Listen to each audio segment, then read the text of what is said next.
Hey Canucks fans, welcome to Clay's Canucks commentary for Wednesday, January the 9th. I'm Clay Emo, I'm at Canuck Clay on Twitter, I'm at Clayton Emo on Instagram.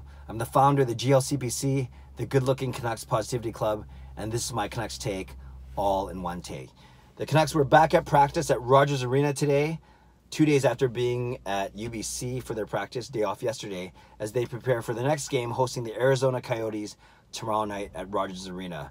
And very quickly, just want to talk about the line combinations that we saw at practice. As I've always said, Travis Green does like to play as he practices. Excuse me. Let's try that again. Travis Green likes to play as he practices. So if maybe we can get a good hint or a good indication of what tomorrow's night's lines are going to look like from what happened today at practice. So up top, you had Horvat between Goldobin and Boeser. And a great look for Horvat, a great chance for Horvat and the other two guys, which I'll get to in a second. Second line had newly recalled Adam Gaudette between Baertschi and Jake Virtanen. I like the look at that line as well. Third line, then you had Brandon Sutter with Granlund and Roussel. And then on the fourth line was Jay Beagle with Tyler Mott and Louis Eriksson.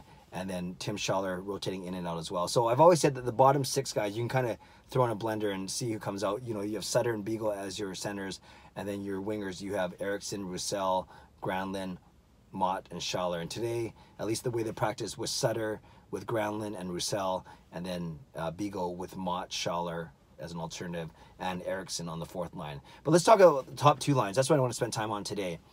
Gaudette, obviously coming back, at least for a little bit, with Elias Pettersson still on the IR. So he gets a chance to play with two relatively fast and nifty and offensive-minded players in Jake Virtanen, who hasn't scored in a while, and Baertschi still coming back, getting his legs under him. So that's a good line for Gaudette, puts him in an offensive role as opposed to a defensive role.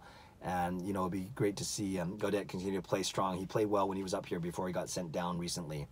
And, of course, on the top line, you have Horvat playing with Boeser and Goldobin, in essence, taking Pettersson's spot, we're playing with those two wingers. And I think this is a really good chance for Horvat. I think all the attention, rightfully so, has been on Pettersson and Boeser, and then whatever line mate they had, whether it was a Goldobin or whether it was a Josh Levo for a little bit when he came here.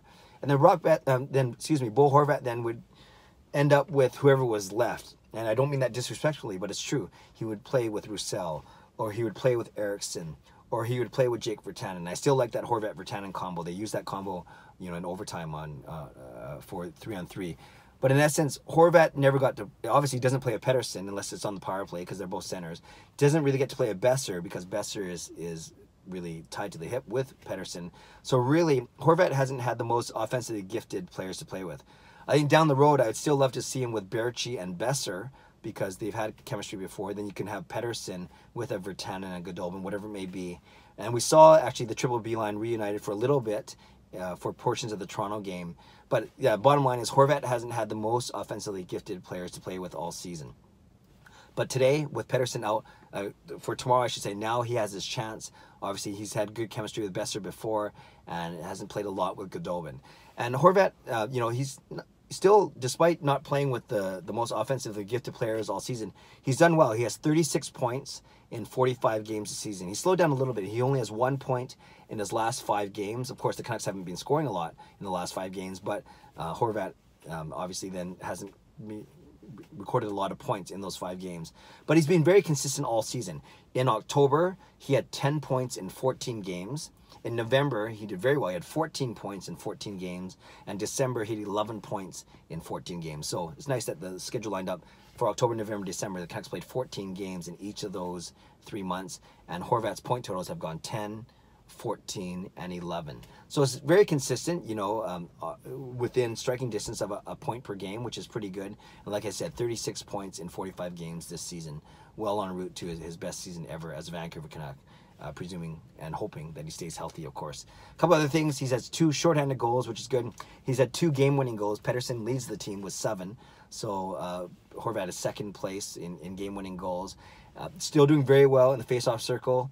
as a percentage, winning percentage of 52% in the faceoff circle, and he's averaging 20 minutes and 51 seconds, so just under 21 minutes of ice time. So he's been a beast that way. So you can't really ask for more. I'm not complaining that his offense is dried up. My whole point is I'm hopeful, I'm excited for Horvat that he gets to play with true offensive players tomorrow night against Arizona, with Brock Boeser on his right and with Nikolay Goldobin on his left. So I'm excited for Horvat. I'm never worried about his confidence. I never worry about his leadership, but it's always nice to feel like you're contributing not just defensively in the faceoff circle and with ice time, but also on the offensive side as well. And that's somewhere with Horvat, where Horvat and many of his Canucks teammates have not done so well, fared so well in the past 4 or 5 games. So Canucks fans, that's it for me today. Leave a comment below. I love to read, react, and reply.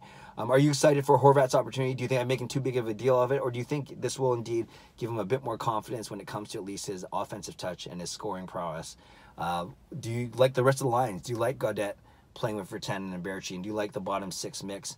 Maybe you don't care too much about that bottom 6, like I kind of intimated that I care about them, but it doesn't really matter who plays with who, because they're all supposed to bring the same checking, the same shutdown role, and the same good defensive awareness and presence. So leave a comment below, whether it's Horvat, about the Lions, or anything else you want to talk about. Maybe Thatcher Demko, we'll talk about him tomorrow, especially if it's named that he gets to start, we will see.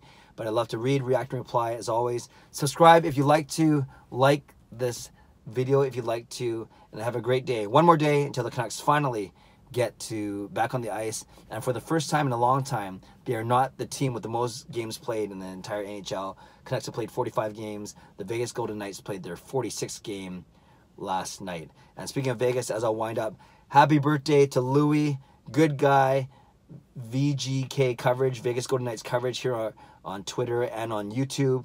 And wonderful guy. Looking forward to hanging out with them going down in March to Vegas. My son's playing in a bowling tournament at the end of March. Gonna go check out Vegas Golden Knights Minnesota Wild game and hopefully do a collab or two with Louis when I'm down there. So Louis, happy birthday. Your Knights are on they're red hot, 8 straight wins. Maybe we'll get there one day, but maybe we're a little bit away. But it doesn't matter. Today's your day. Happy birthday, Louis. Make sure you give him a subscribe.